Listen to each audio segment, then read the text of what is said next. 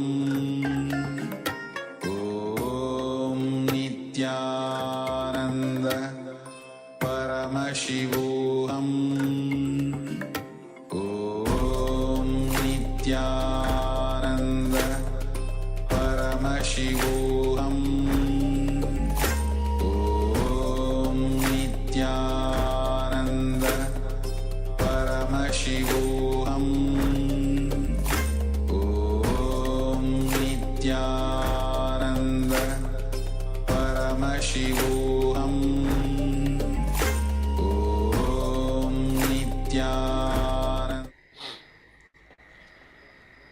Nityanandam Paramasukadam Kevalam Jnanamurtim Dvandvatitam Gahana Sadrusham Tattvamasyaadhilaksham Ekam Nityam Vimalamachalam Sarvadi Sakshibhutam Bhavatitam Trigunarahitam Sadgurum Tam Namami.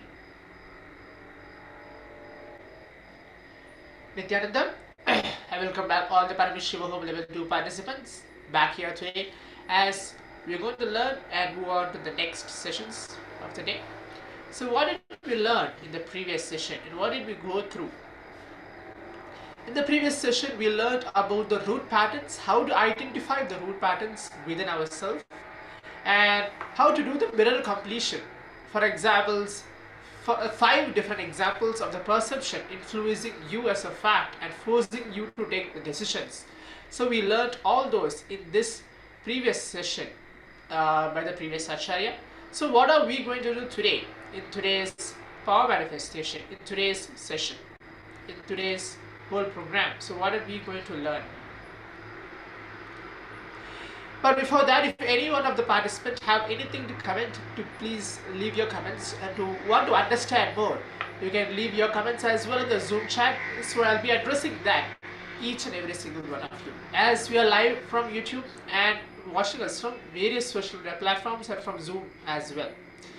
So today we're going to learn about Samsara Dahana Kriya. What is Samskara? What is exactly samskara we are going to learn, and what is the pattern? Engraved memory of a pattern is what Swamiji calls as samskara. Samskara dahana kriya means burning all your pain patterns, which is the root suffering of your life. All of us have something which is the root suffering of our life, but we don't know what it is. Burning all of it is what we call the samsara dahana kriya, and we are going to do it today with today's process. It's a very powerful process. Please give your intense listening. If you are already participating with us in the Zoom, please keep your cameras turned on and give your complete participation in today's process. Samsara Dahana Kriya is a powerful completion technique to burn all your emotional, mental and physical pains you have experienced and stored in your body, bringing peace to yourself and to the world. Samsara Dahana Kriya, so healing your own pain will heal the collective negativity of the world, Swamiji says. We have many types of pain. Maybe I can start off with telling 3 different types of pain. The physical pain, mental pain, emotional pain. All of us know physical pain. When we get hurt, when we fall down and there's something, our hand bleeds or something happens, we feel pain. That is a physical pain. Mental pain happens whenever you want. Whenever what you want does not happen the way you want. That's mental pain. Emotional pain happens if you are not respected, if you are cheated, or if your trust is breached. That comes under emotional pain. There is a common saying, time heals. Everyone knows the word time heals. There's a common saying, Swamiji says. Understand that the time is needed for healing only because you are not ready to face the pain and suffering in a conscious and awareness manner at the time that incident actually happened. We have the Shastra Pramana from Shiva Jnana Upanishad, Vijnana Bhairava Tantra, 94th verse, 22nd technique, where it tells, just consciously feel within the mind stuff which is called as Chitta of the past memories of incompletion with its activities as mind, intellect and ego are not existing in me.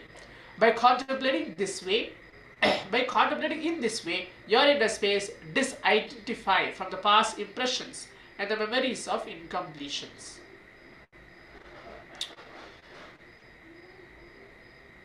We move on to the Apta Pramana.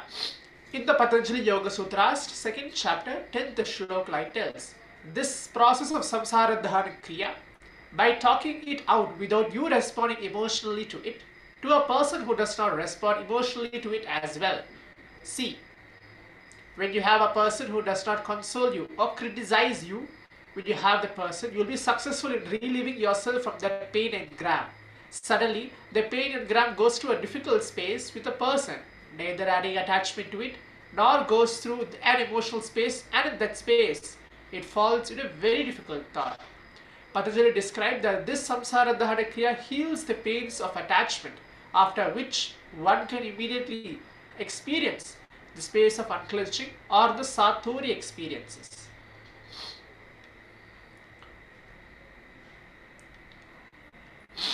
But before we move on, we're going to have a process. But before that, we're going to take a moment to listen directly from the Supreme Pontiff of Hinduism, where he will be speaking on what is samsara dahana kriya and how that very effect of that very completion process will change all of our life.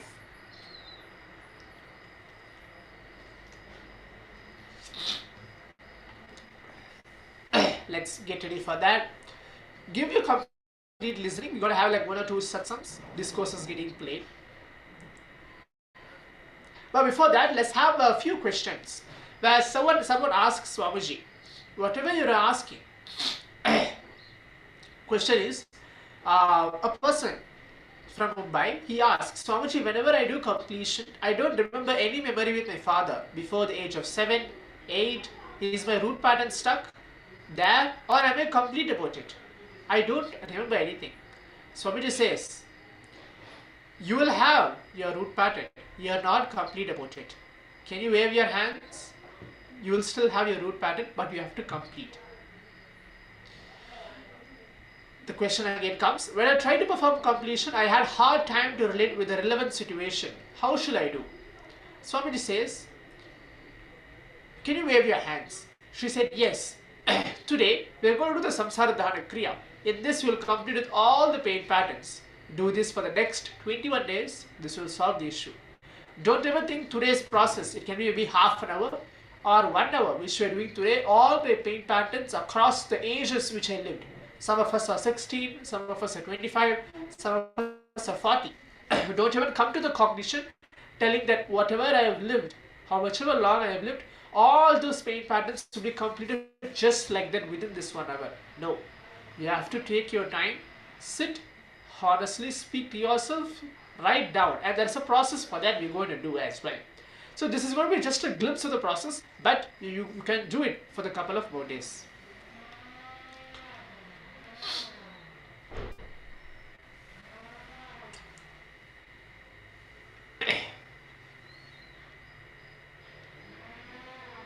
So now, without further ado, let's take a moment, sit in the space of listening.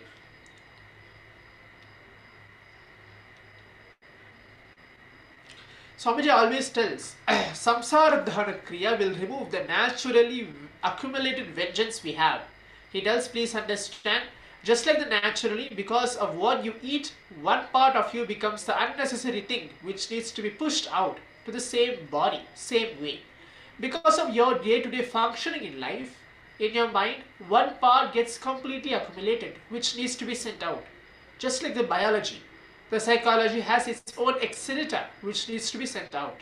Samsara dahana kriya is an enema for the psychology excreta, which needs to be left from your system.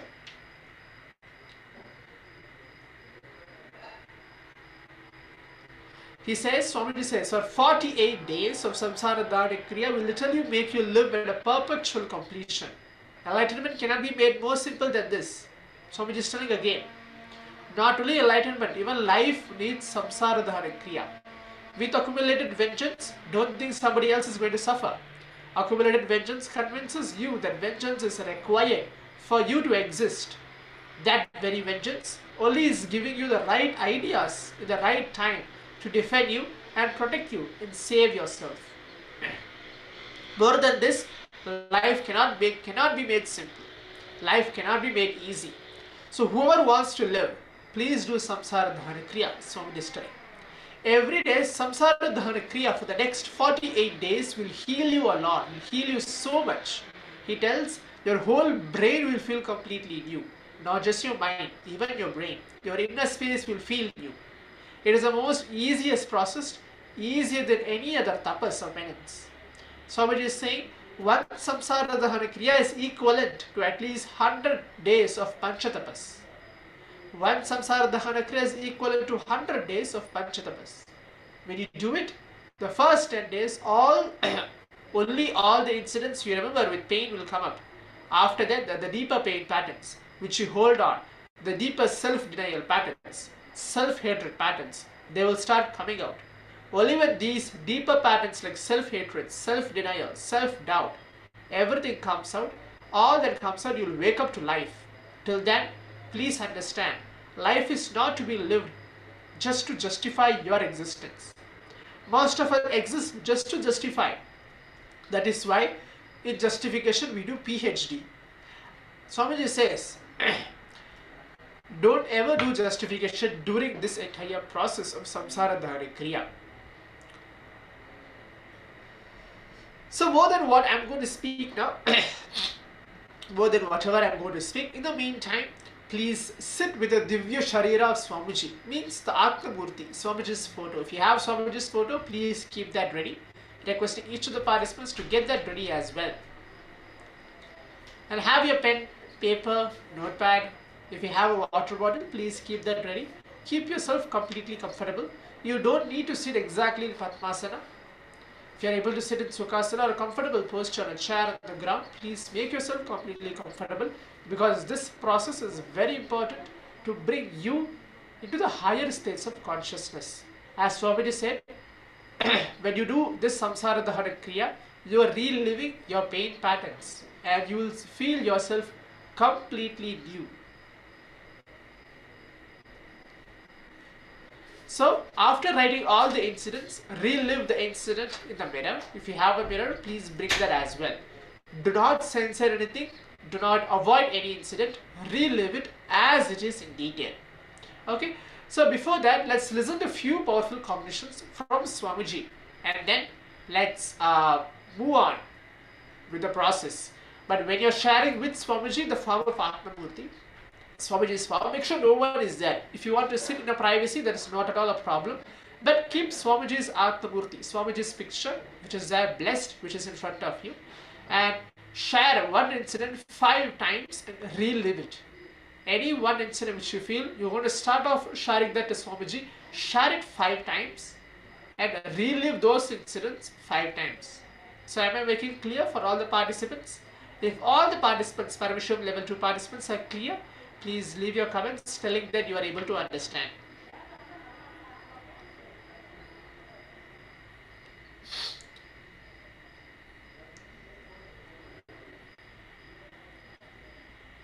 Yes, so now let's take a moment to listen to a direct powerful cognition from the Supreme Pontiff of Hinduism, and then let's move on next.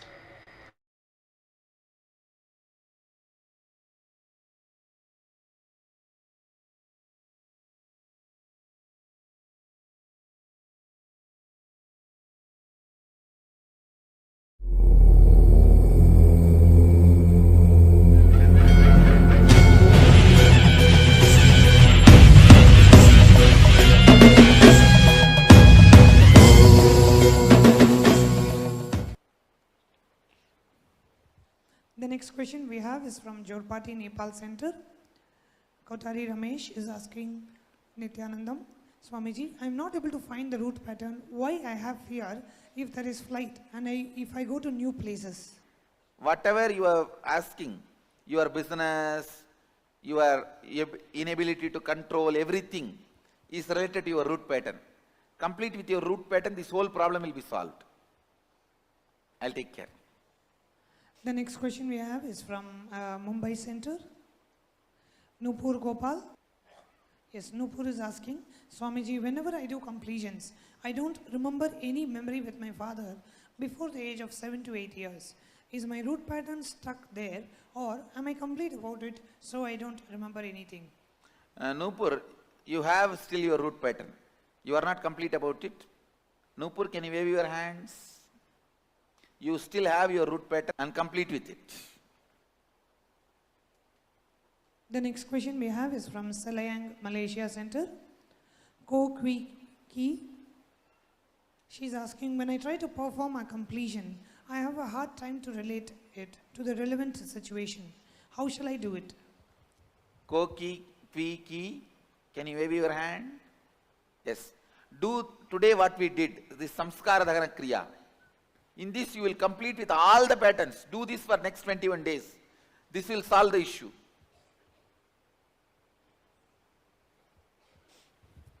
The next question we have is also from the Selayang, Malaysia Center. Kim Eng Kyong, will taking meat cause any blockage in chakra and incompletion in spiritual world? Kim Eng Kyong, please wave your hand. Not one chakra. Taking meat will block all chakra. And after some time it will block all the holes also in the body. So please drop the meat, and it will not only cause incompletion in the spiritual world, even in this world it will cause incompletion. So please drop the meat as early as possible. It will be good for you. Our body is not naturally created for meat. If world can become vegetarian, first of all, we don't need to damage the ecology so much. See, it is to grow the animals only so much of deforestation happens. And in the world, why so much of deforestation? To grow the animal for meat.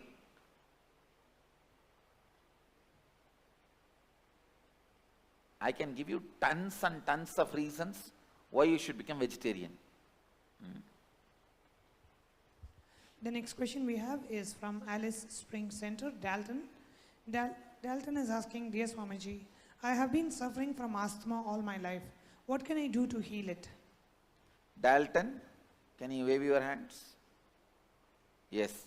Please do this Samskara Dhagana Kriya. Today what we did, today's process, at least for next 1 week, your asthma will be completely healed. Really, I will heal it. The next question we have is from Paris Center. Gabriel is asking, Swamiji, I fight for justice to be done. I constantly have problems with my lawyers who want Gabriel, I'll take care. I know your whole problem. I'll see to it. You win the game. You win this whole thing. My blessings. Did your mom tell you even few days before I was there and taking care of you? Okay. My blessings.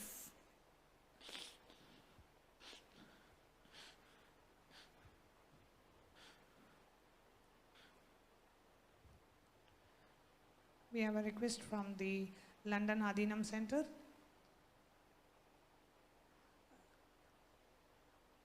Participant Shambhavi is asking. London Adinam, Shambhavi. Please wave your hands. Who is Shambhavi? Birthday blessings for you. My blessings. Do you know the meaning of the word Shambhavi? When Kundalini Shakti is awakened and she starts moving, she carries the name Shambhavi, means all powerful. So whenever I awaken Kundalini Shakti, you will see, first thing I'll call the name is Shambhavi only. Blessings. Let you live like real Shambhavi. Blessings.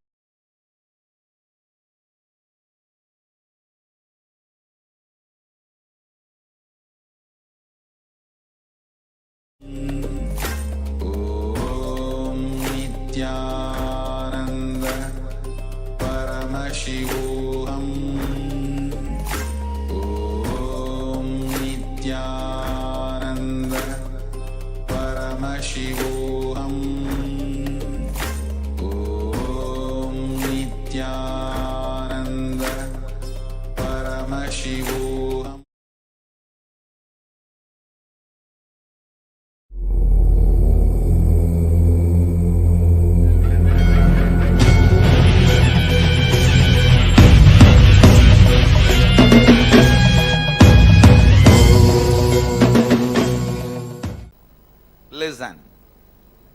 listen intensely. Today, third kosha, sheath, third layer, manomaya kosha.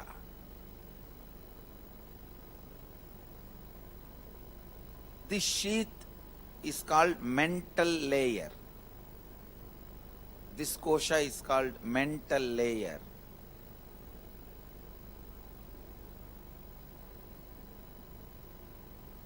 This is the kosha most of you live, because most of you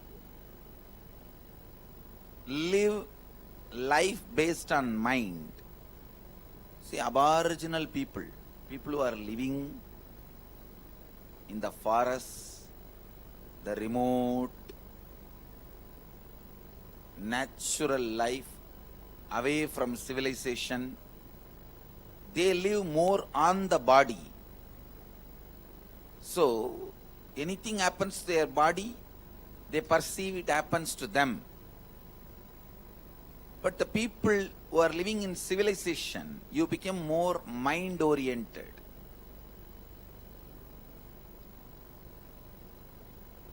So anything happens to your mind, you feel it is happening to you. This is the layer where constantly the inner chattering goes on, where you experience all pains. All pain happens in the third layer, in the manomaya kosha.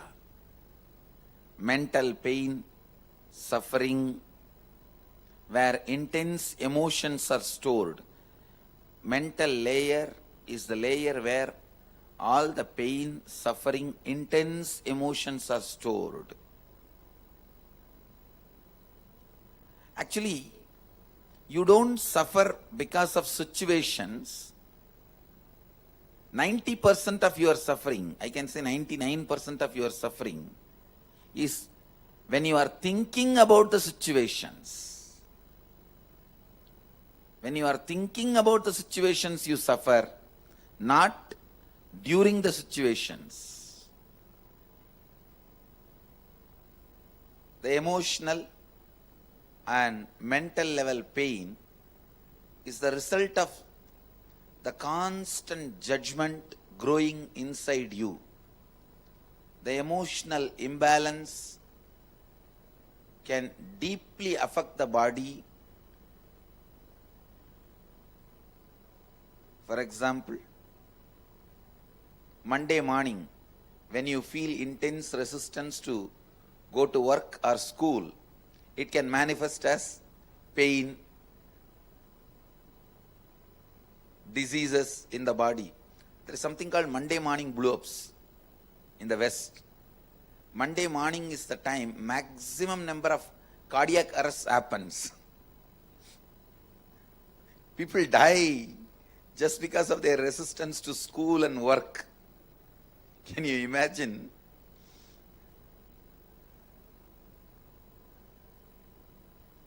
Actually, this going to work at particular time is one of the most powerful way to keep human beings slave. All the so-called civilizations use this as a method to keep human beings slave. And for you to obey, see, if you live integrity and you obey your words, commitment, your declarations, that will lead you to enlightenment. But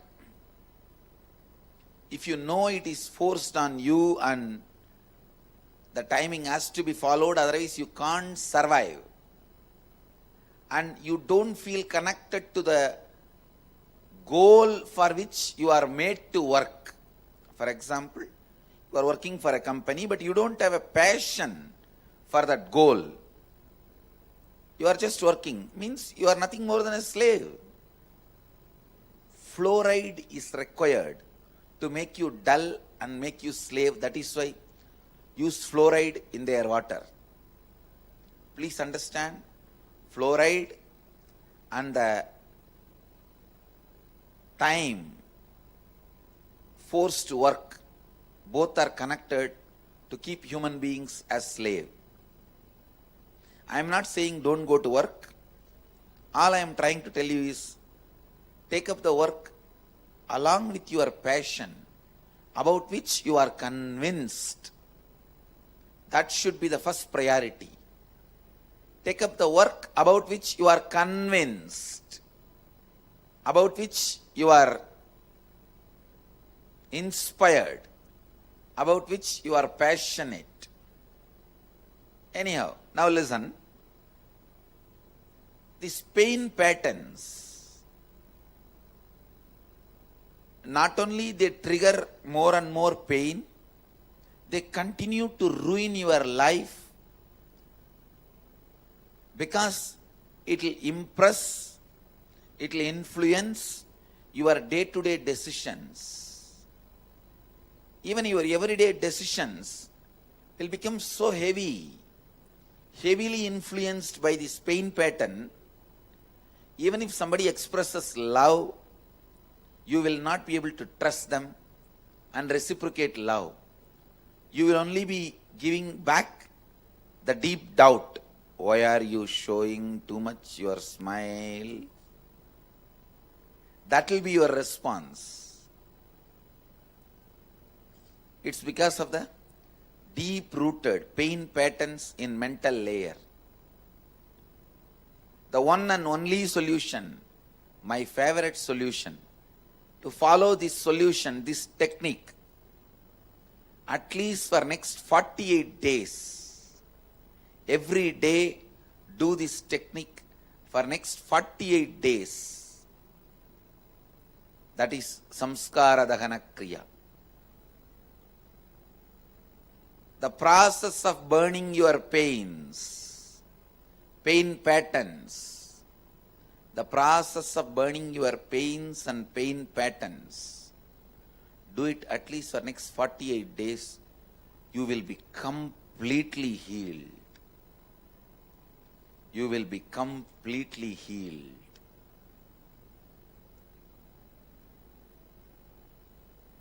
The healing, unimaginable way, the healing which is unexpected, to a unique process. Maybe for the first time, you are going to write the story of yourself. Start with the earliest memory of your life. Recall all the unpleasant incidents of your life that brought you mental, emotional, or any pain or suffering. Please understand, whatever you still remember as connection with some pain pattern or emotional pattern, you have a tendency, unless it has a pain or suffering, you don't remember it. So recall each incident, relive it in your inner space intensely. Go back to the same situation, same emotions, same thinking, same understanding, same experience, same space, same power, same identity. Go back to that age. Relive everything and pen down. Bring that same experience and pen down. Actually, if you pen down from the beginning, you yourself will see how your identity is slowly getting matured or getting immatured. Because with every incident, please understand, this is the most latest new twist in the process. Don't think you have done this process. Now I am giving you the most latest important key twist. That is, when you are reliving every incident, feel your identity. What was your identity at the age of 7? What was it at the age of 8? What was it at the age of 9? What was it at the age of 15? So relive the identity. That will make you understand how you have grown or shrunk. So understand, with this new context of reliving your identity, do this process, you will see it is totally new. Don't even think you know it. Live it. Live it. Do this process. After reliving, write down each incident clearly, as if you are writing a story. Do not censor anything. Do not avoid any incidents. The important twist is relive the identity of each incident. When you had each pain experience, suffering in your life, what was your identity? How you felt and how you responded, reacted to it, how you cognized. Relive that. That is your identity.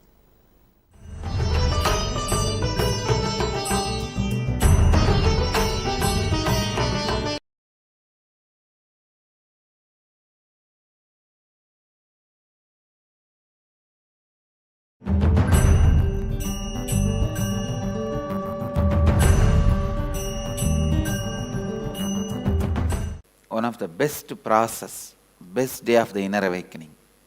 Please understand, in these 21 days, I will say some 3-4 days are the best days.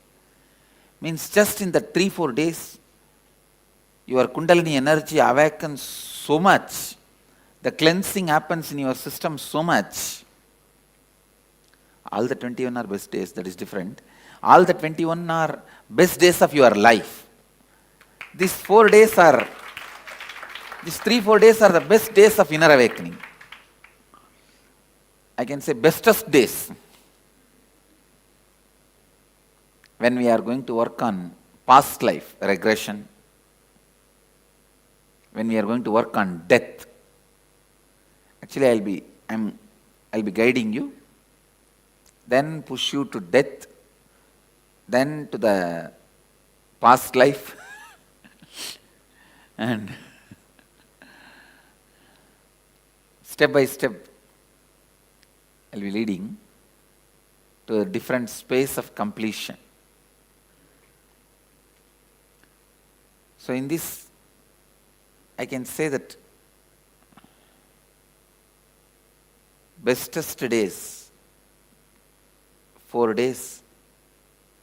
If I have to choose 4 days, that will be today, Samskara Dahana Kriya, and when we work on death, and when we work on your past life regression, past life.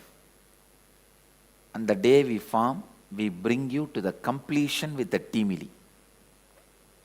Means when you learn to be in the space of completion with everything around you. These 4 days, I can say,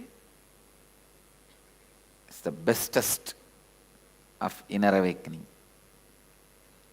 Of course, every day some celebration, something goes on. Understand, today is going to be the unique and a powerful process. See, it's like each pain you have in your life is like one wound. With a pus, you covered it. You put a nice carpet on it and sprayed a room freshener, scent, everything. But as it healed, no. It is there.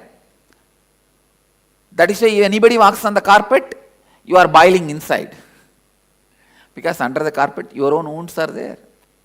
Like that, you see anybody in your life, inside that agitation. Every wound you carry, it might have been the anger with your younger brother, but you will be showing it on your boss. Please understand, The wound might have been created by the incompletion with your younger brother. But you are not logically that powerful to show that only on your younger brother. You overreact for your boss because of that wound and incompletion with your younger brother. How many of you understand what I am saying? Your younger brother created that incompletion at the age of when you were 12. And now he may not even be living with you, may not even be alive. Whether he is living with you or not, even whether he is alive or not, that doesn't matter. But you will be showing that incompletion and anger to your boss with whom you have to live. How many of you think this has happened experientially in your life? Showing the wound of somebody on others. Raise your hand, let me see. The only solution is not to leave any wound inside, any incompletion inside. Not to leave any incompletion inside, any wound inside. The only way is doing completion with every painful, physical, mental, psychological, emotional. Physical, all of you know, if you are hurt. Mental, whenever what you want does not happen, whatever you want, if it is not happening the way you want, then comes mental pain. And emotional, if you are not respected, if you have been cheated, if your trust is breached, that is emotional. And psychological, which is the confusion. Psychological pain means just confusion. You don't know why the pain is, what is the pain is. For no reason you are depressed. The moment it becomes evening, 8 o'clock, you are depressed. Why? Nobody knows. The moment it becomes morning 9 o'clock, you are stressed. Even if it is not working day, holiday, you are stressed. Even on the holiday, you have to remind yourself it is holiday, it is not working day, so don't be stressed. How many of you experience this? Raise your hand.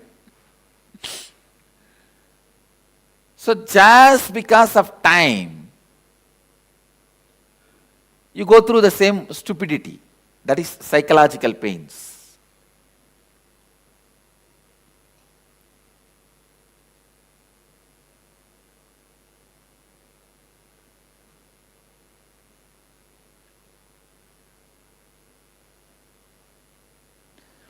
Whatever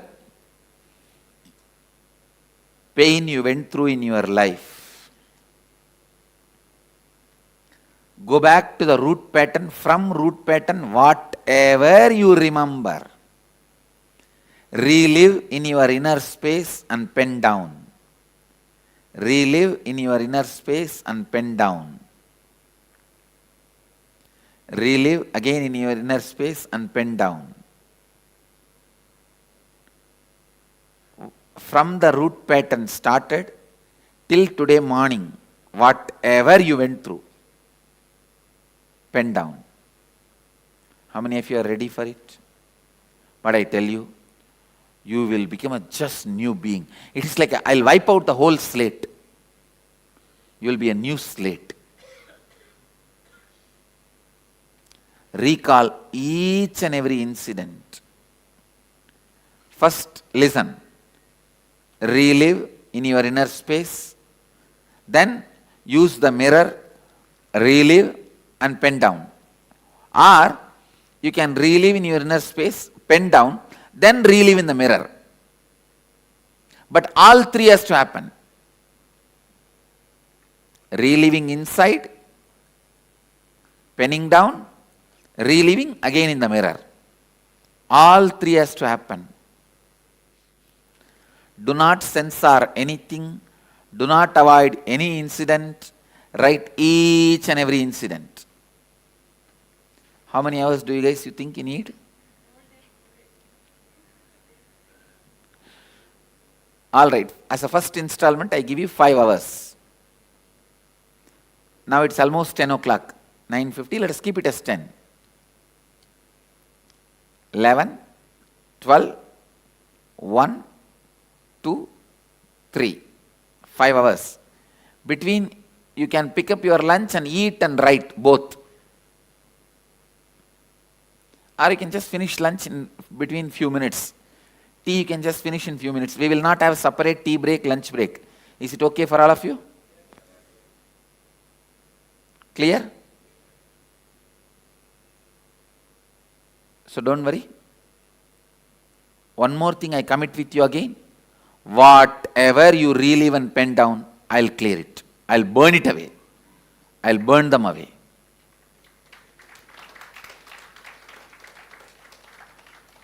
Whatever you relive and pen down, I'll burn them away, and their effects on you, I'll burn them away. Relax. Pen down. Please go ahead. Today when I'm completing in the mirror, I'm finding my vision is getting blurred, and suddenly I'm thinking about some other incident. That is what, suffering, interfering, just too much coming out, and you just messing up with your own self. That is okay. All this let it happen. See, even she came and said, "Now this whole music, it's like I'm boiling. It is nothing but happening inside.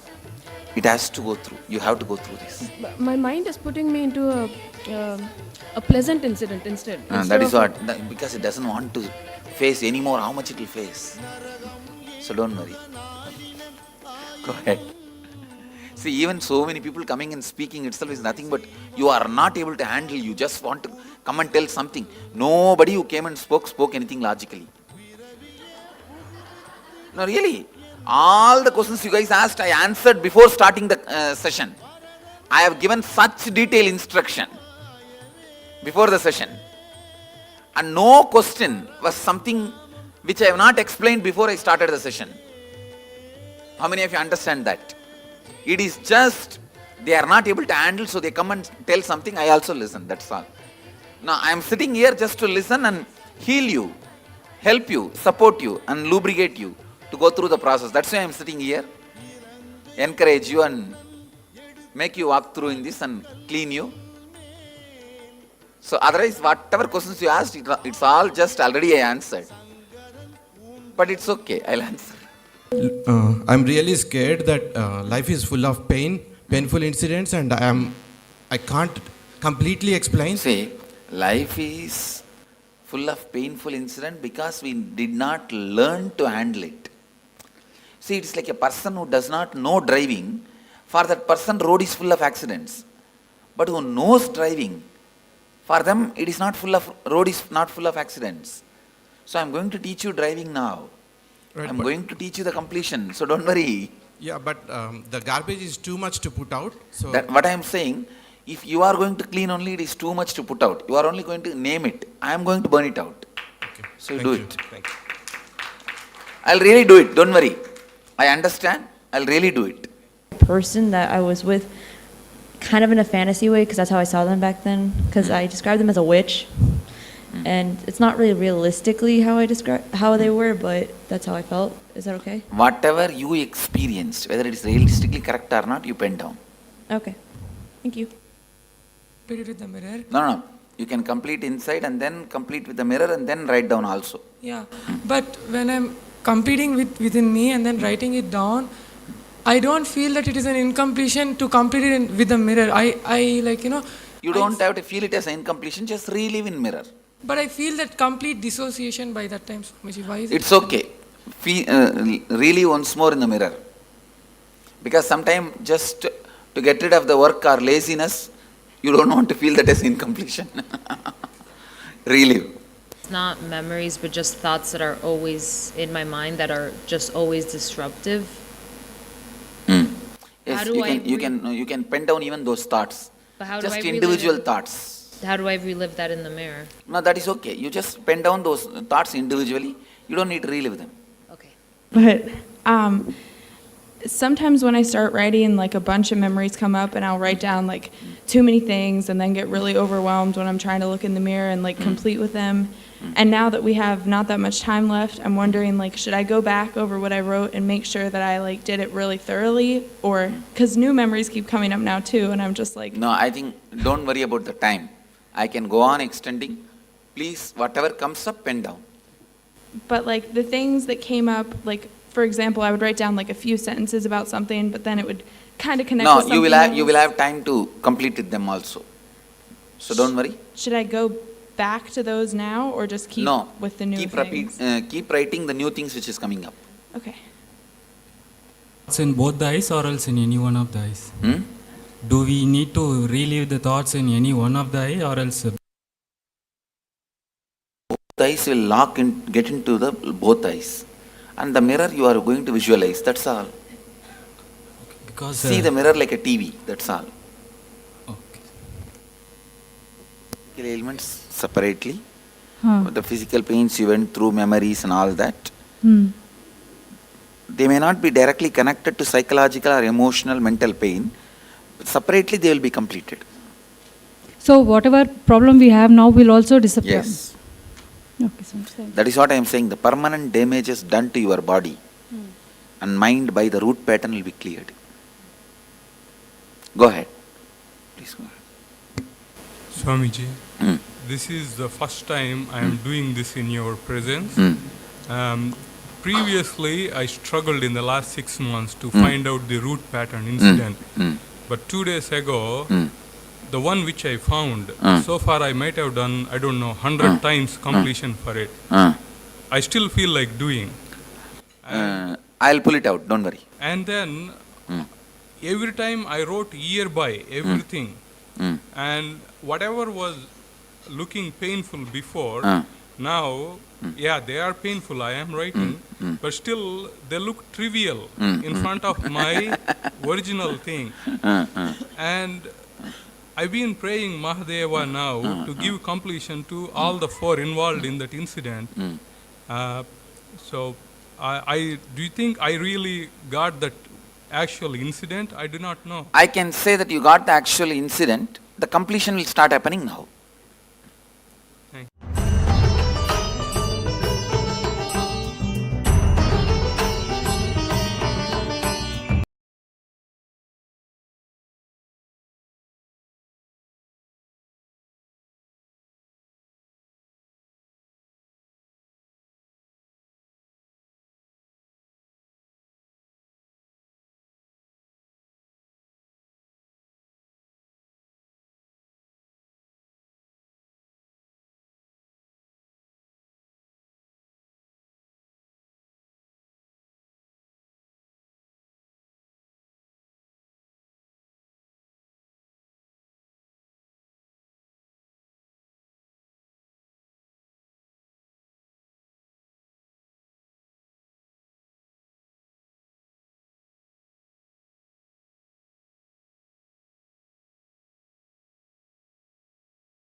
Yes, so as we listened directly from the Supreme Pontiff of Hinduism, now without further ado, let's enter the exercise which we are going to do today.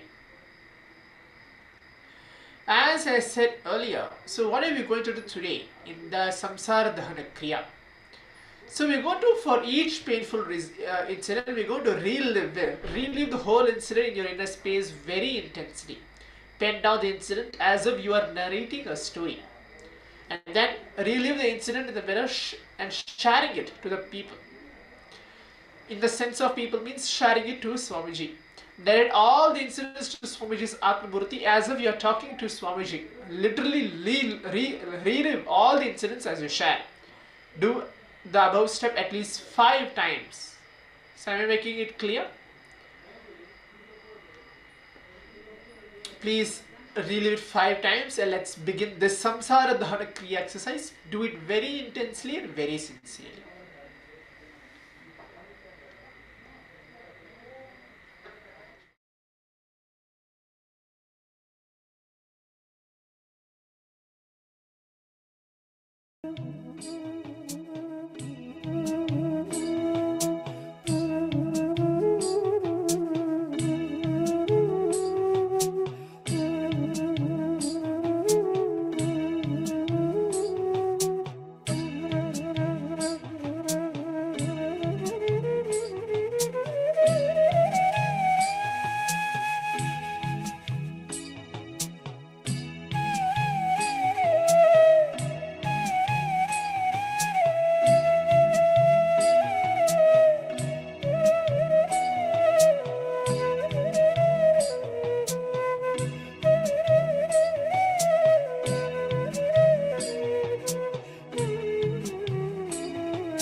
Yes.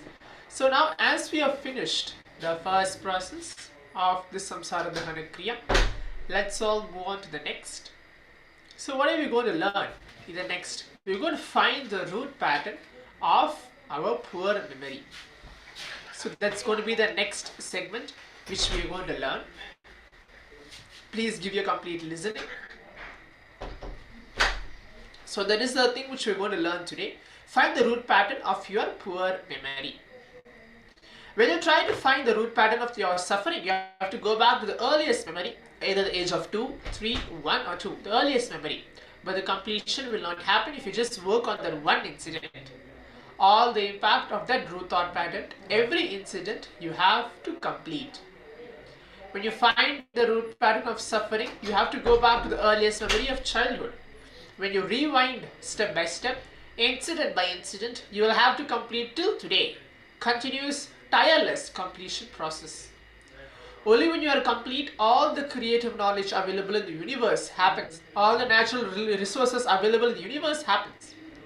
And all the extraordinary powers available in the universe, when all three of them are in your disposal, only then you experience the highest truth. Brahmanyam Bahuputratam. I am the favorite inheritor of the cosmos. Swamiji is here asking, how do we know that we are complete? You will know if you are complete. If you have doubt, you are not complete. Go on and on, pattern by pattern, layer by layer. Take it out. Take it complete out. And then how many of you feel you need to complete the pattern of hatred towards memorizing by hearting and reclaiming the power of memorizing, which is innate intelligence from your birth. All these are also patterns.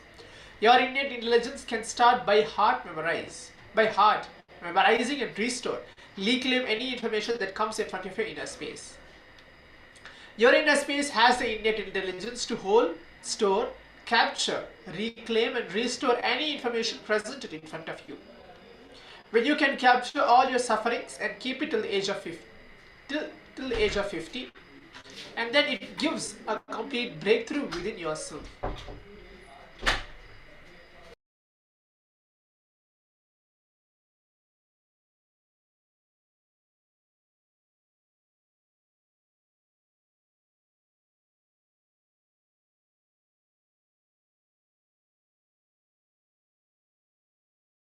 Yes, sorry for the technical glitch. Here Swamiji is telling, somewhere the hatred for storing those information, which is reclaiming and restoring. Many of the syllabus you studied in the school, you store it, reclaim for the examination.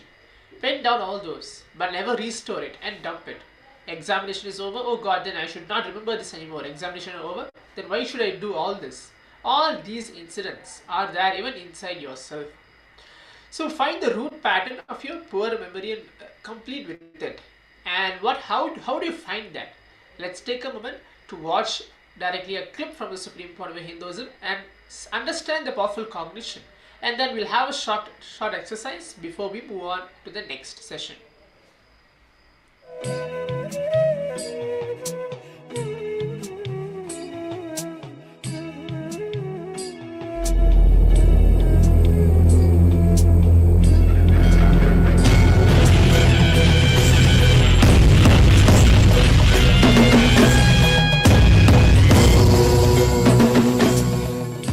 Today we will work on the root patterns. Listen. Today we will start working on the root pattern. Let me define root pattern. The mental pattern which you create about you and the way you project and about the life and world during the disempowering, powerless moments which repeats continuously in your life and runs through your life. Listen, I'll repeat. The thought pattern, the idea, the statement you make about you and about how you are going to project you to others and about life and world. During the disempowering moment, extreme powerless moment, which repeats itself in you again and again, is root pattern. Let me expand. 3 words. Mamakara means the inner image. Mamakara means inner image. Ahankara means your outer image. Swa Anyakara, understand, 3rd word I am introducing. Swa Anyakara means your image about life and others. For example, like life is always out there to get me. Everyone is there to cheat me. Listen, today we will deepen our experience.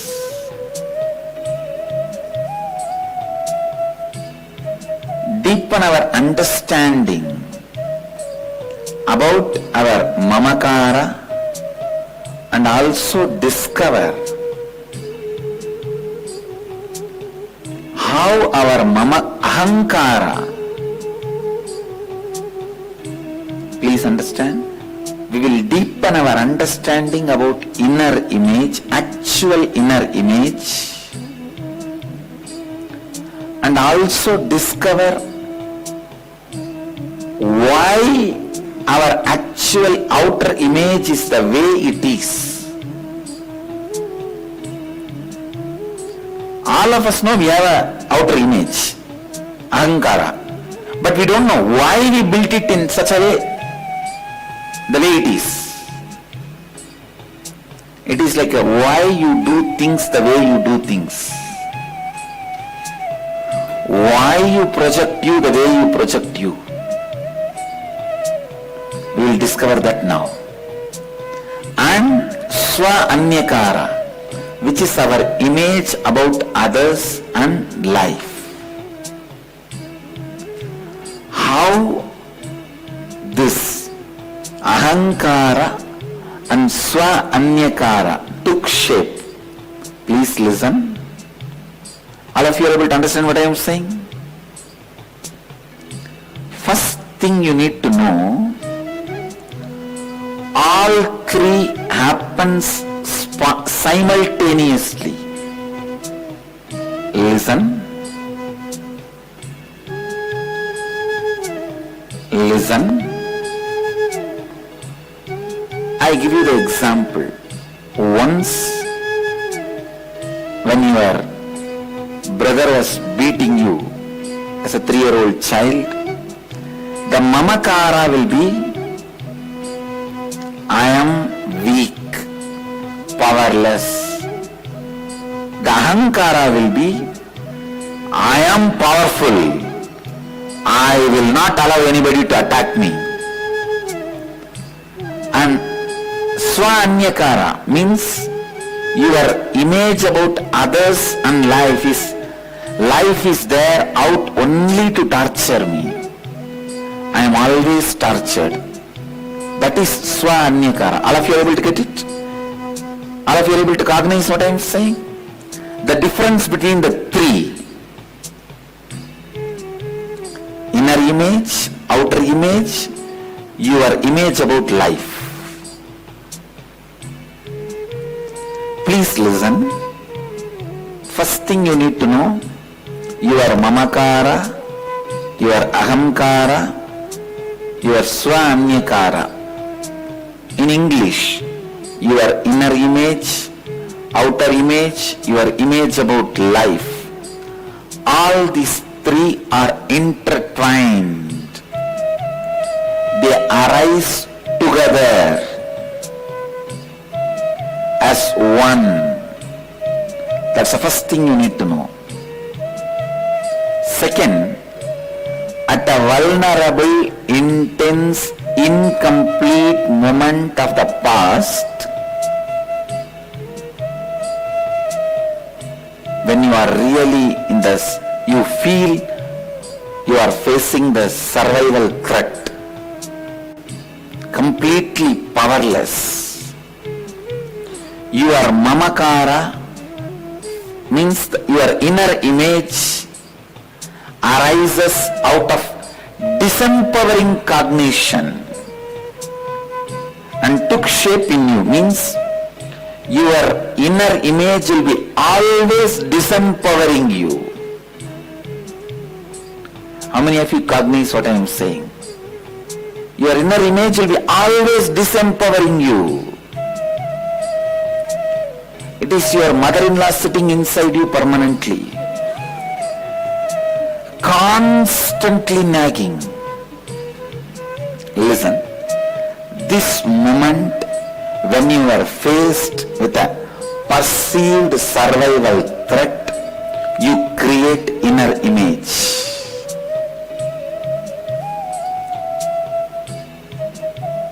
Along with this disempowering cognition you got about yourself, two things will happen simultaneously. Listen. See, when you create a disempowering cognition about you, inner image, two things will happen simultaneously at the same time.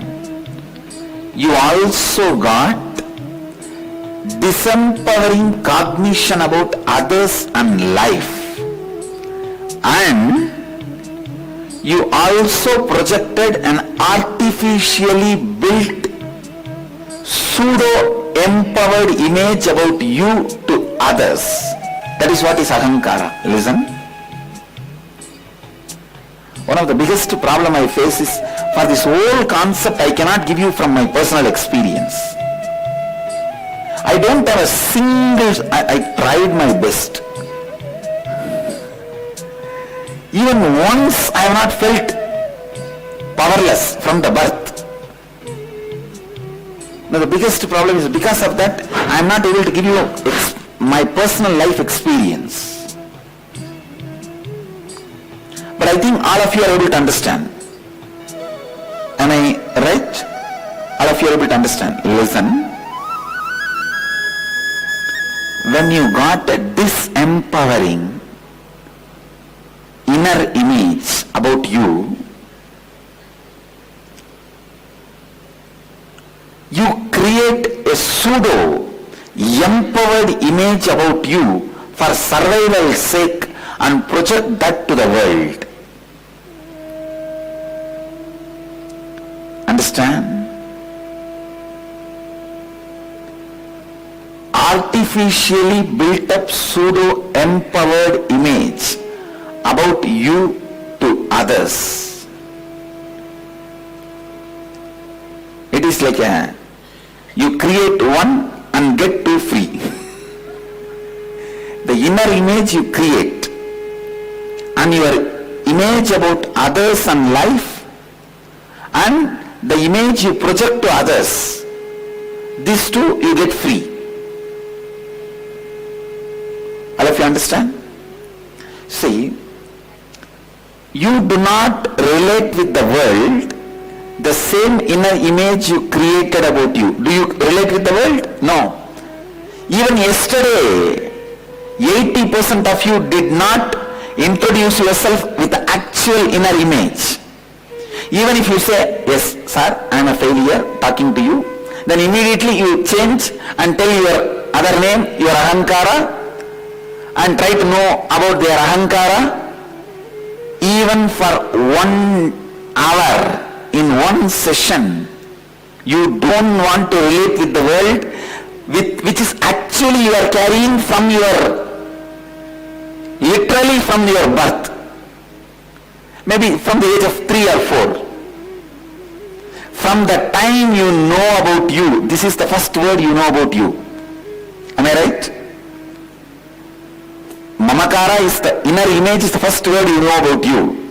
From the time you know about you till now, you never relate with the people world with what you feel as you. Tell me, with integrity and authenticity, how many of you yesterday honestly did not relate with everyone with your actual inner image and went on flip-flopping? Raise the hand. No, I can tell you 80%. Because if you go with the real, actual inner image, there will not be a place for laughing, joking around, socializing. Here is a fool standing and here is a failure. Failure is shaking hands with a fool. What socializing can happen there? Understand? Now yesterday's session is a failure. It did not create the right impact. See, because one critical mass did not do it with integrity and authenticity, the other group also lost the respect for the process. Yesterday's process is a failure. Because people, you guys are not in the listening mode. Please understand. Alternative compensating cognition. Listen, I am throwing a big word. Alternative compensating cognition you build about you to others is ahankara. Alternative compensating cognition. All of you are getting it? It's a keyword if you want to note down. Now whoever wants,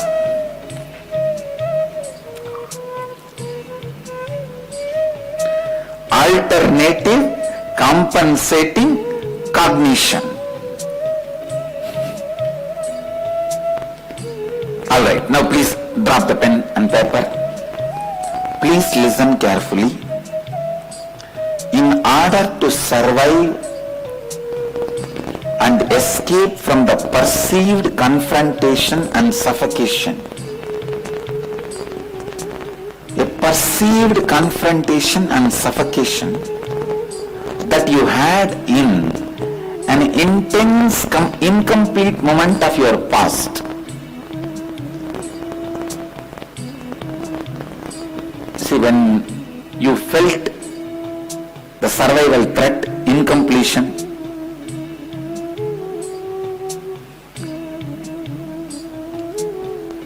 please understand, in order to survive and escape from that suffocation and confrontation, intense, incomplete moment in your past, in order to escape from that cognition which left you in deep incompletion, you grabbed and held to an alternative compensating cognition.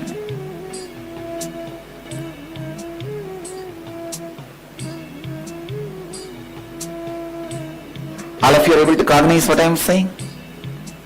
Anybody, if you are not able to cognize, please raise your hand so that I will explain. Alright. Can anyone come and explain the incident from which you got your root pattern? Can you come to the mic? Swamiji, this was when I was around 6.5 years old.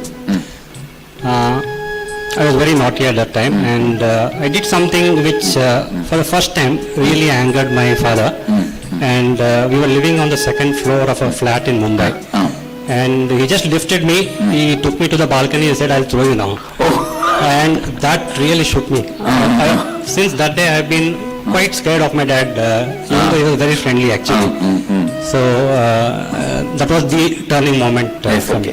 Can you tell what was the inner image you created about you, the actual inner image? image was I was totally powerless. I am powerless. And I didn't want to show that. Yes. So you will create an alternative compensating cognition to show to others. What was that? Can you get the statement? That I started building a wall around people. Usually it will be opposite. I am powerful. You understand? Usually it will be related to the inner image. And then, what was the image you created about others and life? I perceived most elders or authoritative figures as scary. No, life. No, it's about life. See, exactly the statement you created, tell me that. Okay.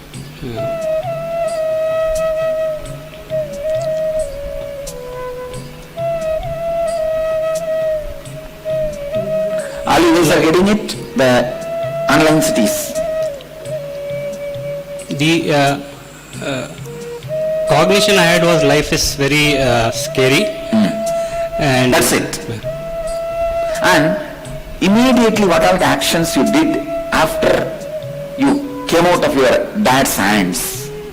Immediately on that moment, I think I just ran to my mother. But no, that is one thing. Okay.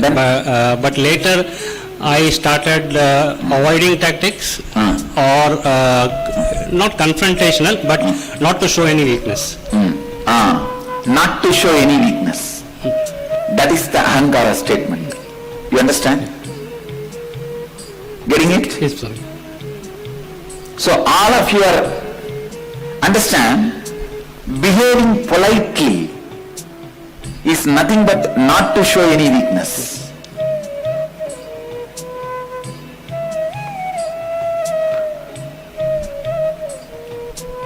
How many of you are able to cognize? So throughout your life you will be behaving politely. You understand?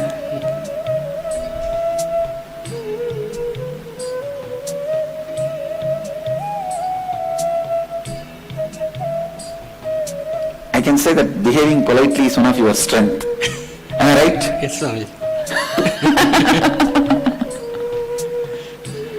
So now, come on, let the whole group tell me, how many of you understand, cognize what now doctor said, the three statements clearly?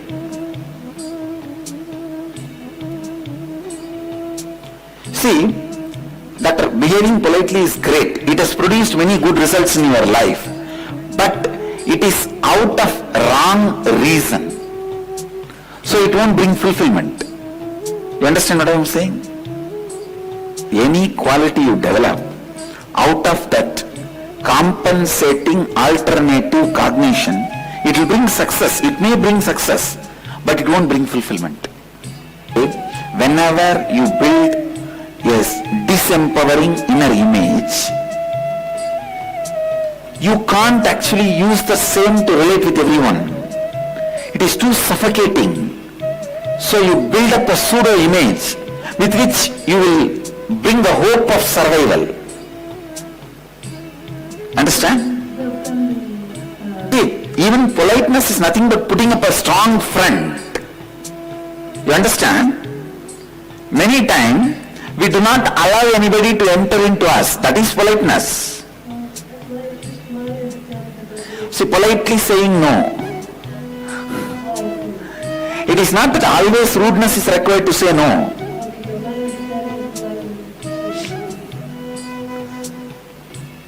Ahankara can never fulfill you because it is based on incompletion. Let me expand on these three statements first.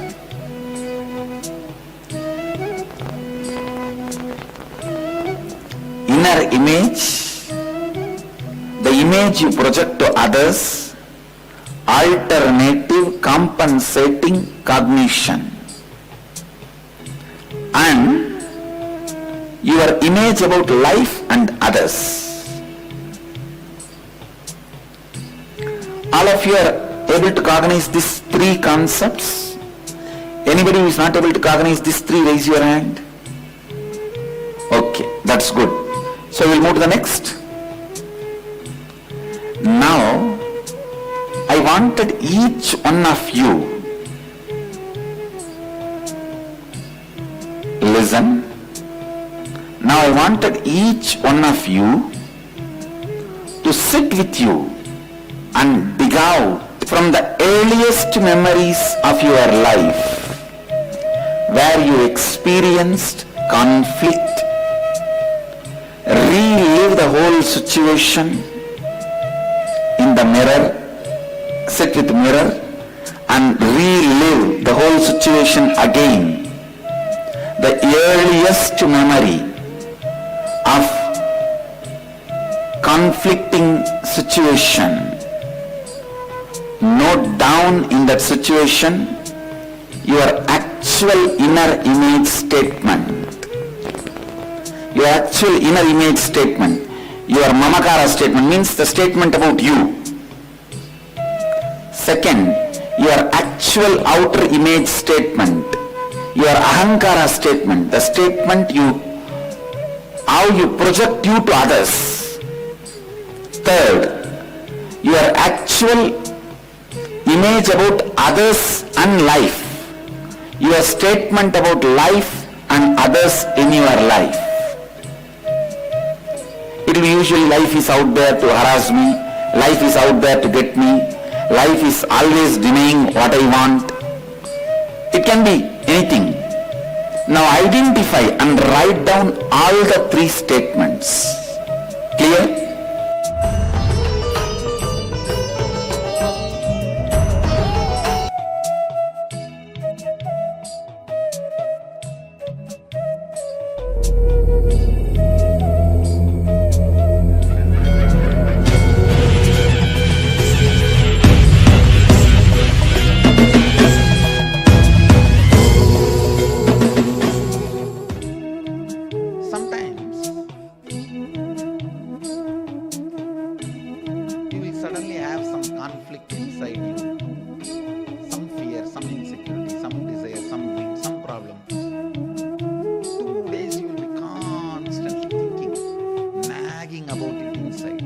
Suddenly you will find a solution.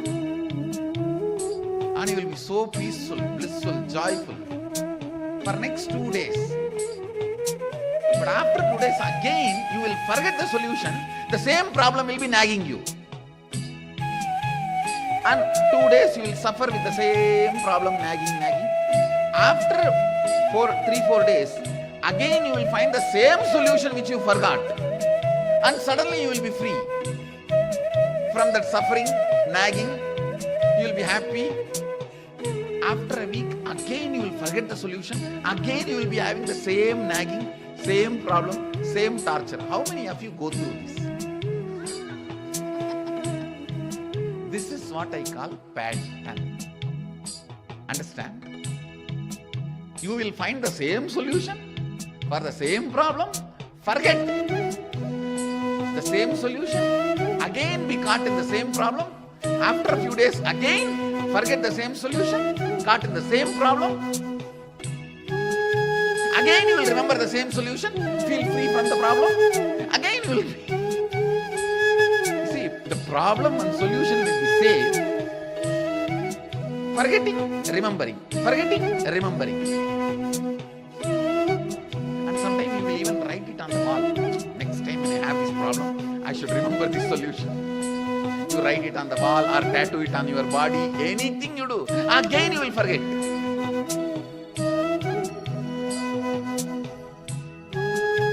This is what I call pattern. Yesterday when you were rewriting, reliving your whole story and completing, how many of you discovered all your sufferings have a certain pattern? All these patterns have a source. How many of you are not able to find? All your sufferings have same pattern. Raise your hand. Yesterday all of you wrote all the pains you remember about you, your life. Am I right? Now I want you to find The earliest, first time in your life when you felt powerless, cornered, shaking. First time when you felt in your life powerless. What was the inner image you had about you? How you reacted to the world, others? What you decided about life? Listen carefully. One participant in IA, he came and told me, Swamiji, even little AC or a fan, I'll start sneezing. Even if I hear somebody telling that it's raining, I'll start sneezing. I don't know why, Swamiji. When I digged out his root pattern, I saw at the age of 4, he was playing in the rain. His mother came and just slapped him and dragged him into the house and locked, saying that you will catch cold, you will get fever. If you get fever, you may die. What will happen? It was so strong. That moment he felt powerless. And he felt mother is like a demon. No, his inner image was powerless victim. I'm gone. His outer image, once the mother locked him in the room, he started banging the door. Outer image, I'll show myself as powerful. I can break anything. I will not bend. His idea about his mother, she's devil. She can't stand me happy. She can't tolerate my happiness. That became life image. Listen carefully. His inner image, I am the victim. I'm gone. I'm powerless. His outer image, I will not give up. I'll break this door. I'll fight. I'll project myself as a very powerful, strong person. That is his outer image. And his life image, his decision about life and others, they can't stand me seeing happy. They can't tolerate my happiness. They are all here to make me sad. From this, his whole life started growing. Then what will happen? Every situation, that is the way he deals with the life. That is the way he handles, he projects himself. That's the way he feels about him. Understand? First time when you became powerless, the inner image you built, outer image you showed, life image you created, that is called root pattern. That's the first pattern on which you build your whole life. In Sanskrit we have a word, Moola Vasana. The first pattern, the first Vasana. In Saiva Siddhanta we say Mala. First impurity, first Mala. Moola Vasana, Moola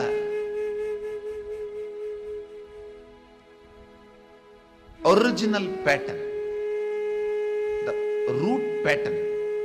Please understand, it always develops before the age of 7.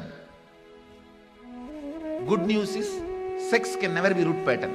It's only parasite pattern. It is never a root pattern. Because before the age of 7, sex cannot happen in you. Even if somebody forces themselves on you, it will not be recorded in you as a sex, it will be recorded only as a suffering, pain, fear. So before the age of 7 only, this pattern starts. first time when you felt powerless in your life, what was your inner image? Now you have to go back to that first incident. You may say, no, I don't remember anything before 7. I remember only something which happened at the age of 14. It's okay. Start reliving that. Then you will remember. It will start opening up. The memory will start opening up. You will go back. You will be able to go back. The first time in your life when you felt you are powerless. That first incident. What was your inner image? What was the word you felt about you? Or the emotion you felt about you? What was the reaction you manifested? How you showed yourself? What was the outer image? And what is the decision you took about others and life?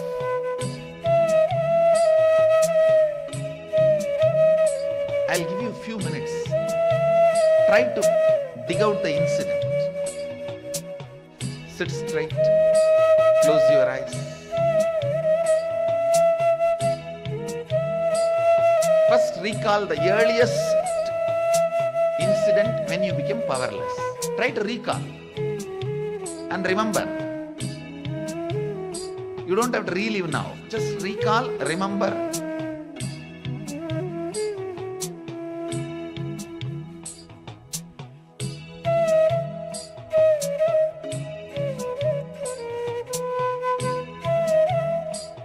Once you are able to remember vividly, pen down. Pick up your paper and pen. The moment you are able to remember, vividly pen down where the place, how the place was smelling, what was the dress you were wearing, what was your age, who were all in the scene, the house structure, the place, everything. Try to vividly pen down.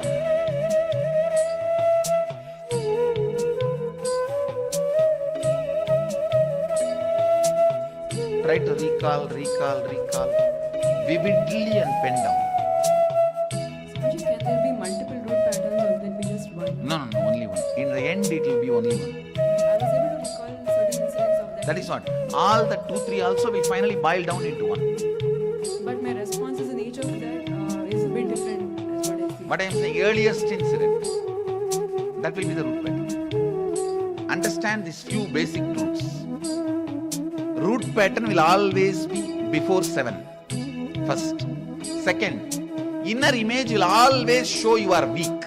You are powerless. You are lower than what you are. Outer image will always be more than what you are. Understand? Outer image is always adrenaline. More than what you are. Understand? And life image, you will always feel life is exploiting you, cheating you, not fair. The moment life is just, when that cognition happens, you become dharmic. Dharma means feeling life is dharmic. When that cognition happens in you, you become dharmic. When you feel life is unjust, that's the life image, incompletion. When you have a gratitude towards life, that is devotion. Understand? When you feel life is unjust, it is incompletion. When you feel life is dharmic, you become dharmic. When you feel life is showering, it becomes devotion. But in root pattern, it will always be life is unjust, life is exploiting, life is cheating.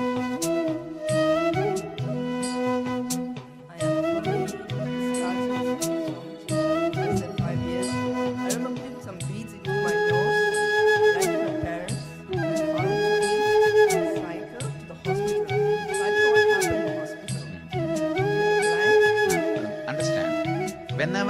blankness happens, I can't handle this life anymore.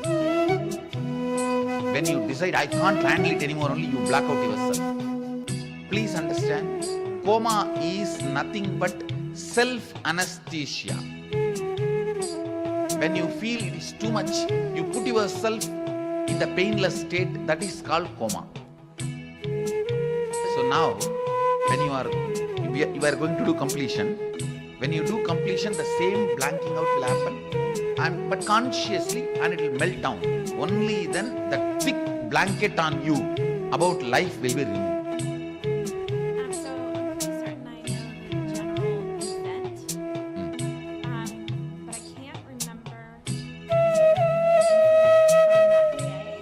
It has to be incident. It cannot be event. It has to be incident. Only from there it starts. No. Understand why I am giving so much importance to root pattern? You will understand. Listen. It has to be an incident. Why I am giving so much importance? Because once you complete with your root pattern, not only you will be relieved, everyone around you will be relieved. Because just that root pattern, you torture you and everyone around you. All the torture you bring for everyone around you is this root pattern. With the root pattern, you become demon for you and for others. Once you complete the root pattern, you become God for you and for others. I am here to help everyone to catch the root pattern. I tell you, the moment it is completed, the kind of a freedom and relief you will feel, you will jump up to the roof.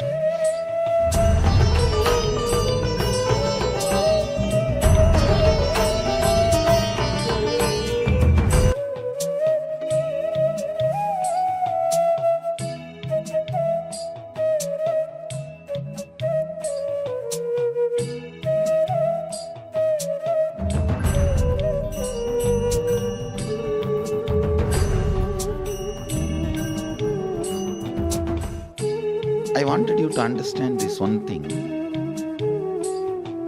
Please listen carefully. Whenever it comes to deal yourself, you try to be very safe, handle you in a very like a baby and rose flower, very cutely, with a light romance, you feel you should be handled. But when it comes to handling others, you become a judge. See, for you, you are a liar. For others, you are a judge. Because of this childishness,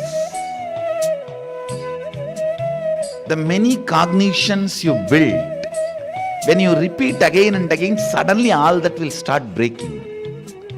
All that will lose power over you. Very simple. Very, very, very straightforward, simple.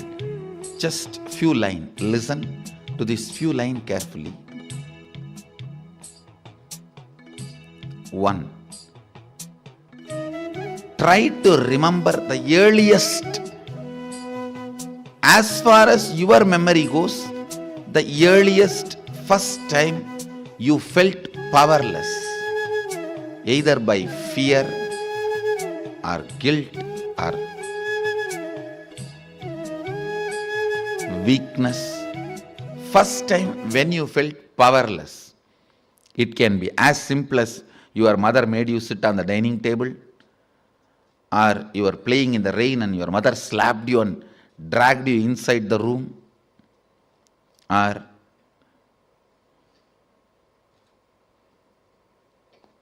just a stone thrown by your friend or your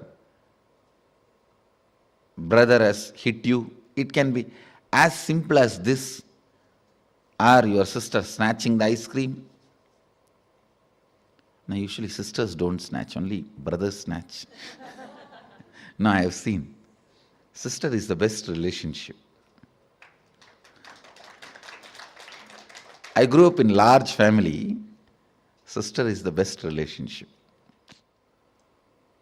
It can be as simple as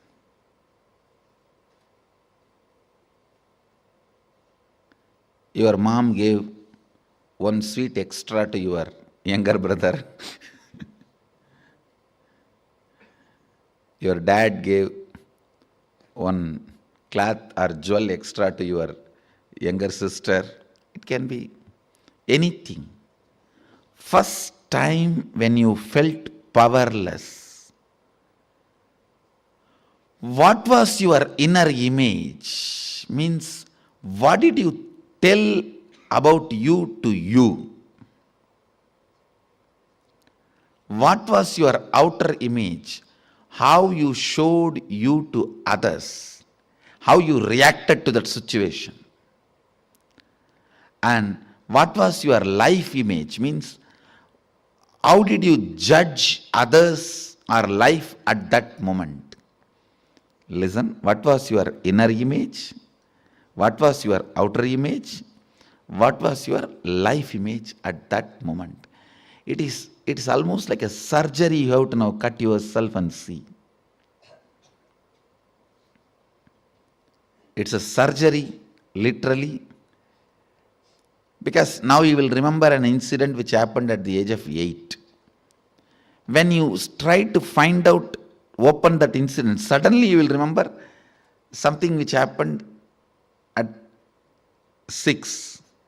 When you cut and start remembering that incident, suddenly it will open up something which happened at the age of 3. Earliest memory.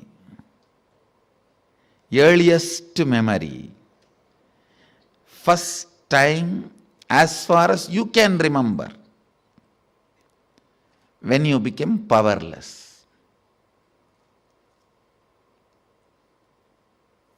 Actually, you will be surprised, because I'm going to blow prana into you.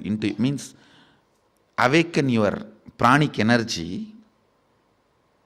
You will remember the memories you never thought, you never imagined you will be able to remember. Actually, only now you will see directly what I can do to your mind. You will suddenly remember the deepest layers of your memory. You may even remember what happened during your birth, and even those scenes you may start seeing. Actually, I am going to blow prana into your navel center. You will be there only, I will be here only. I will be awakening you. See, that navel center means your umbilical cord connection with your mother. That is the zone stores earliest memories. And if that awakens, means Kundalini enters into that navel zone, suddenly you will see from your birth, when they cut that umbilical cord, from that you will start remembering the memories. I'll give you an example. If a child is playing in the rain, mother just slaps and brings the child and puts him in the house. The first inner image the child will develop, I am powerless, weak, orphan, victim. And the first outer image, even if the child is powerless, it will try to hit the wall or door, cry. It will demonstrate. I'll show you the outer image. It will show is, I have to survive. I'll show you who I am. I am powerful. And the life image, the image it will have about others, means who is in front of the child? Only mother, cruel, demon. You can't tolerate my happiness. See, now you may think, no, my mother did it for my health reason, otherwise I would have caught cold, I would have caught fever, I would have died. All that now you will justify, but at that time, you will not have any of those justification. With that intelligence, you will create only this cognition. All of you are getting it? Actually, I am going to churn and awaken the Kundalini Shakti on your navel. How many of you understood this example? When the child is dragged, there are 3-4 rules. Always root pattern will be formed before the age of 7. So the first incident you find will be before the age of 7. If it is after 7, you will have to dig out and you will find it. Always the incident will be before the age of 7. That's one. Second, all major sufferings, whether it is physical or mental, you go through in the life will be connected to that root pattern. It is the root pattern responsible for serious physical or mental sufferings you go through. It starts only from there. And blessed are those who complete with their root pattern when they are young or before it manifests as any serious disorder. How many below 30? Raise your hand. You guys are the real blessed. Real blessed. Because it will never manifest as any disease in you. It's killed. Means the poison is destroyed before it can damage any part of you. Of course, others also, poison is destroyed, but now I have to heal the parts which has already been damaged. The toxic mental setup which is already created, the subtle brain grooves get developed based on your thinking pattern. That needs to be completed. Means that work has to be done by tomorrow, next, the few sessions. Before 30, the strong grooves don't get developed. That is almost like a rangoli only. You can wipe it by ordinarily. But after 30, it's almost like they say in Guru Gita says, whatever Brahma writes with the hand, Guru wipes by leg. Brahma writes by hand, Guru wipes by leg. So this is the wiping I am supposed to do. The subtle grooves you develop in your brain with your toxic mental setup.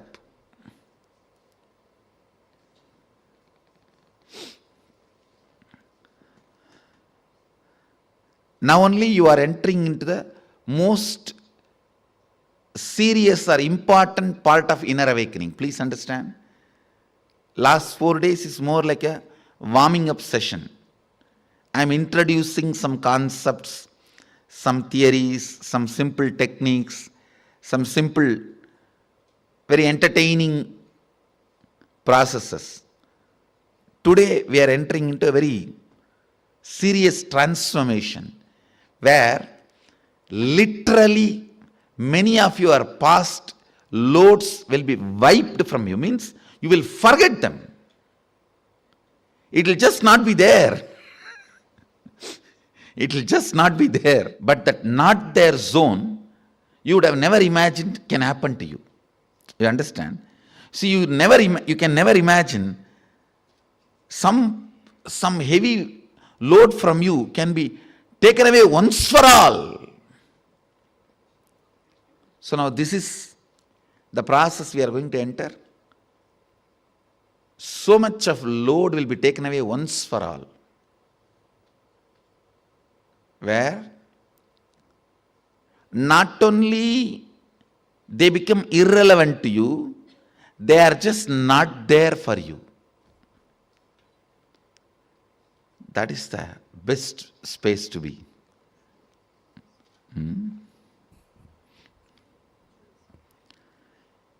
your root pattern again and again repeats and hurts you deeply. One more thing, how many of you understood?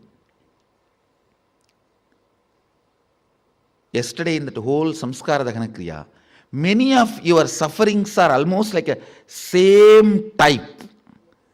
Same type only, your sufferings, your patterns, the way you torture yourself is the same type. How many of you understood that?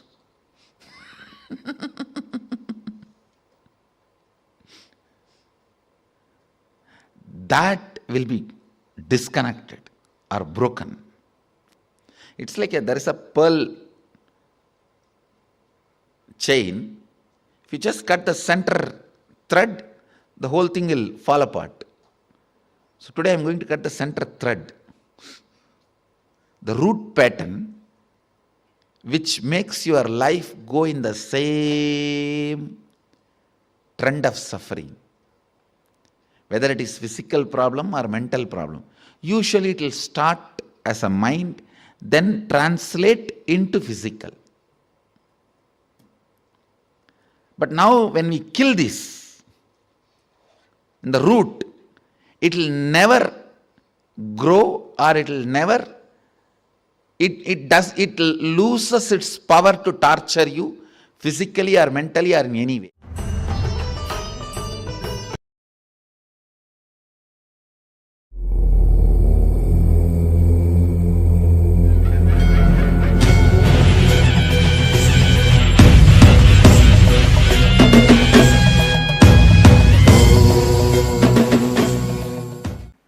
Yes, we will start the process.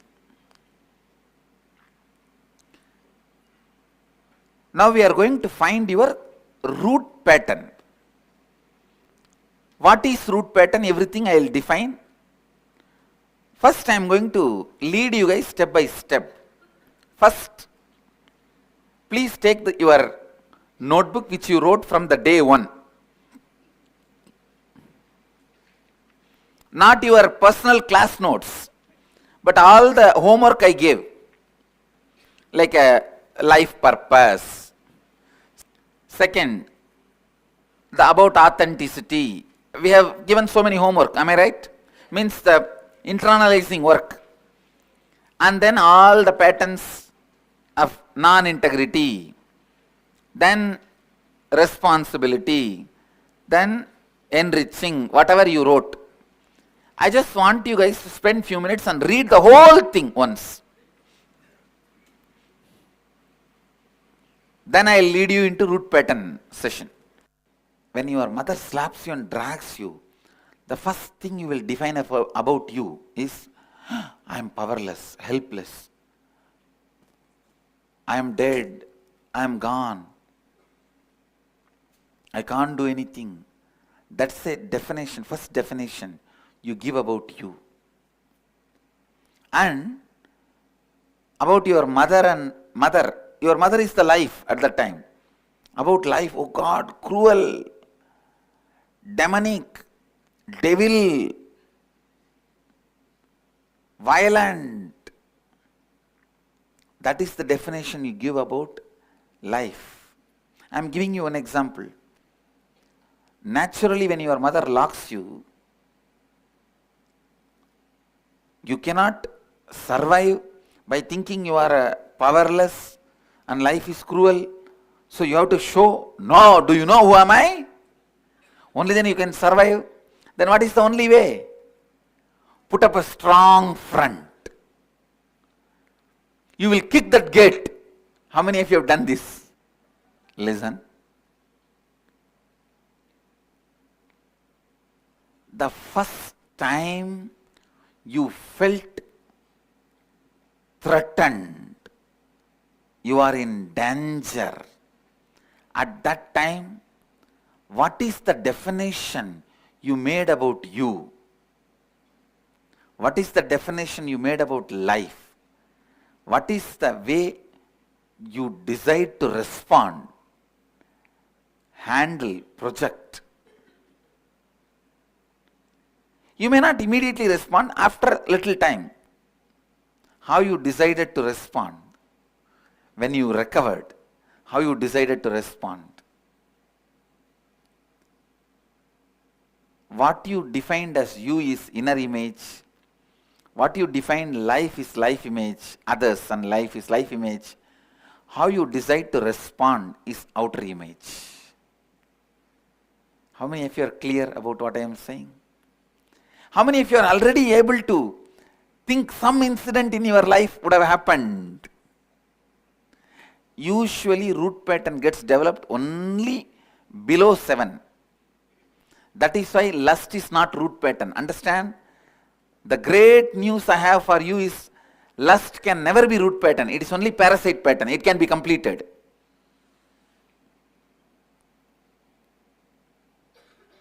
Because it develops only after 7. But the root pattern develops before 7.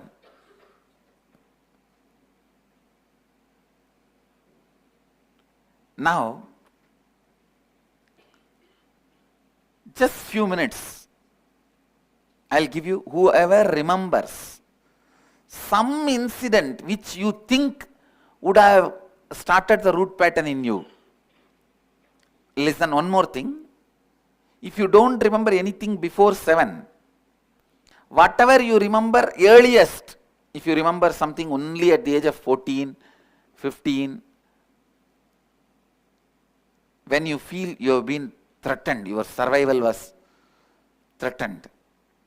Whatever incident you remember, pen down that. Because from this you can go back and trace. Earliest incident you remember where you have been completely shaken, powerless, face the survival threat. Pen down that incident and try to find out how you defined you, others, and how you decided to respond. Few minutes, pen down. Then I will guide you next into root pattern. Write down the earliest incident you remember where you felt powerless. What exactly you felt about life and others at that time. Identify what kind of outer image you created to protect yourself. Relive and find these 3 statements. The first statement you made about you, the first statement you made about yourself to others, the first statement you made about life and others. Number 1, first statement you made about yourself is inner image. The first statement you made about yourself to others is outer image. The first statement you made about life and others is life image.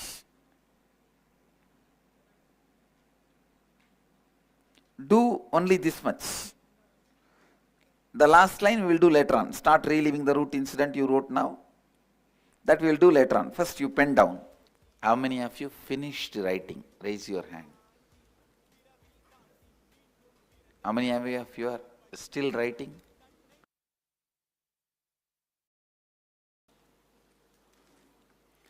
Please pick up the mirror. Now start reliving the root incident you wrote now. Whatever you wrote, start reliving. Look into the 3 statements. The definition you made about you, the definition you made about life means others, that your decision you made, how you will respond to others, how you will show yourself to others. Please drill and get that 3 images out. Start reliving and try to dig out the precise inner image, outer image, others image, life image. Now only the real process starts. The moment you have your 3 images, only then the process starts. How many of you understand the whole drama we play? When somebody comes to the house, we know, you fellow, you come here to cheat, I know. What all you are going to do, I know. but I'll give you the coffee.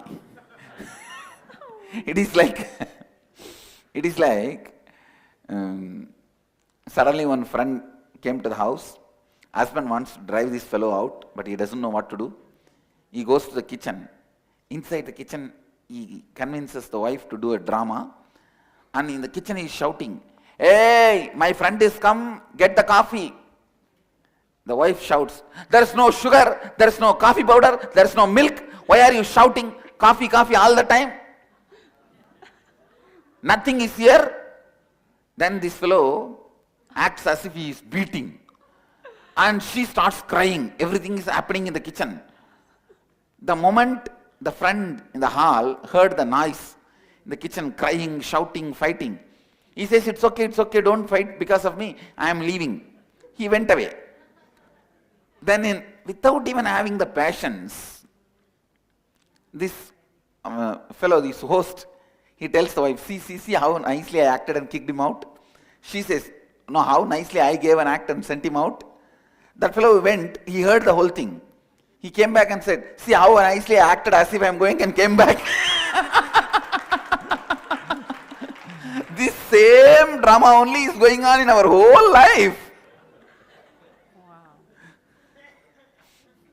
How many of you understand? This is exactly the game we are playing. And this pattern.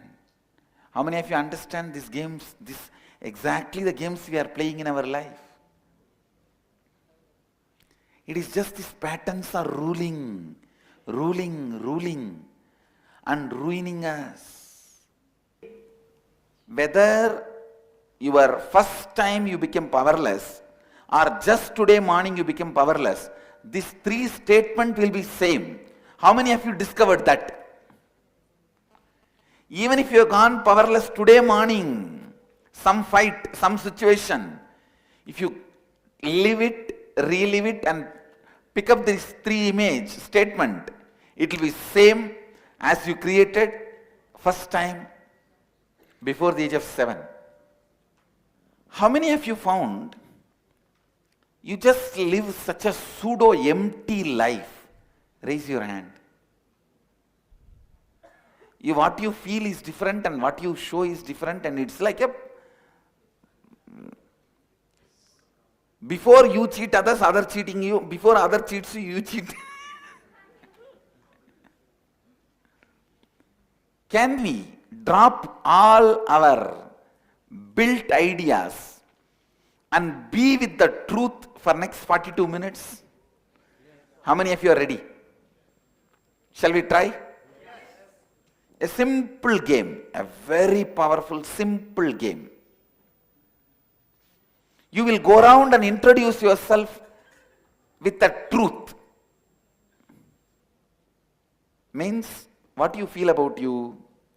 You will say something like, hi, for myself, I am a failure, powerless, loser, incapable idiot. But for you, I am strong, successful, intelligent, brilliant. But you are a bloody cheater. You are here out to cheat me. You are here to exploit me. Exactly as you wrote, spell it out. Real intensity, authenticity. Let us get what is, then we will see what should be.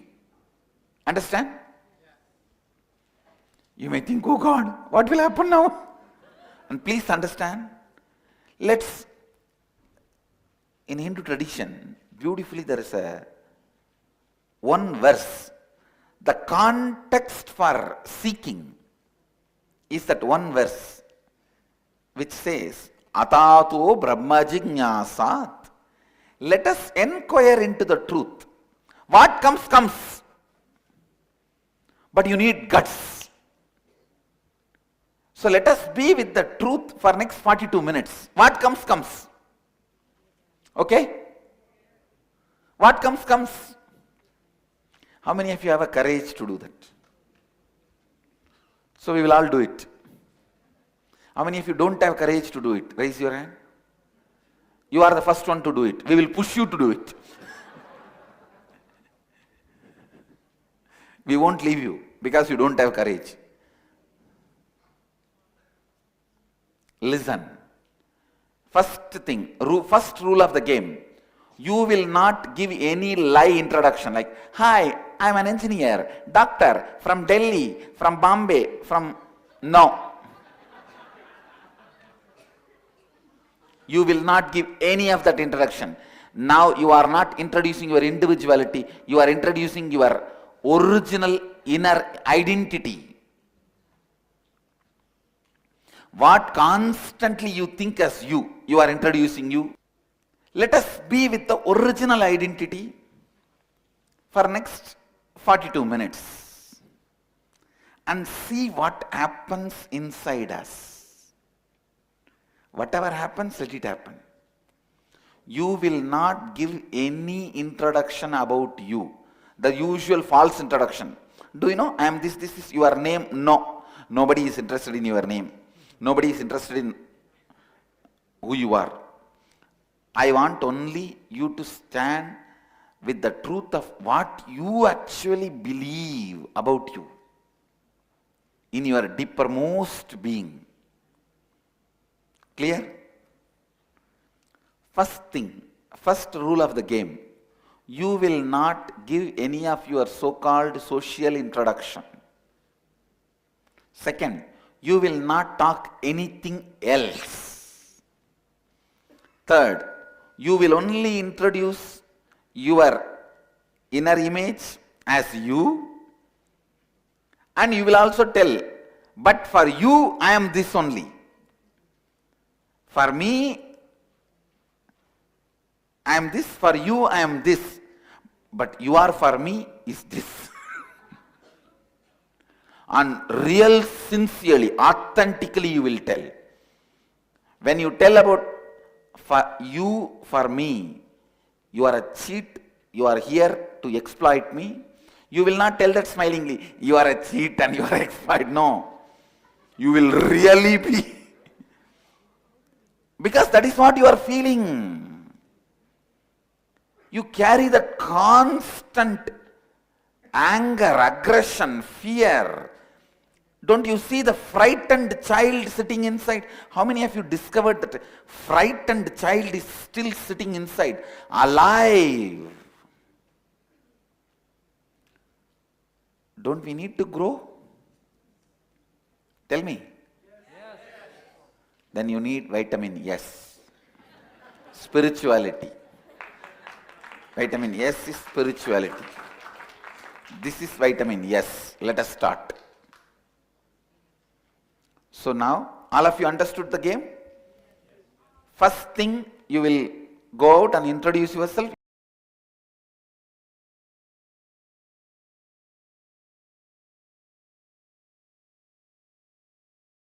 Ananda Paramashivoham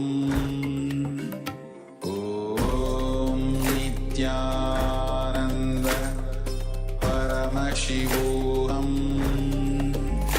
Om Nityananda Paramashivoham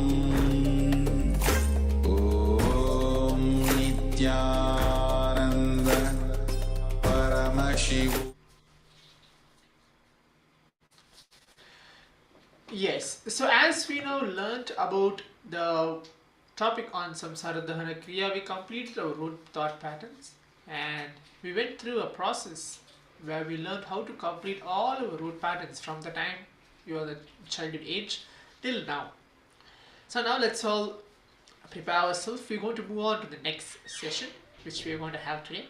As we are coming to the level by levels, reliving our whole memories, our memory patterns, understanding the root thought suffering of our life, the source of our suffering. And now we are going to move on to learn about the Upanishad, the Kena Upanishad, this pure questioning. We're going to learn on that. We're going to have an internalization exercise, listening different powerful cognitions, learn on what is Kena Upanishad and how to question our root patterns itself and come out of it completely within the end of today's Paramashivoham. So I hope all the participants enjoyed the complete session today. We had powerful cognitions session from Swamiji, internalization exercise, power manifestation as well. And now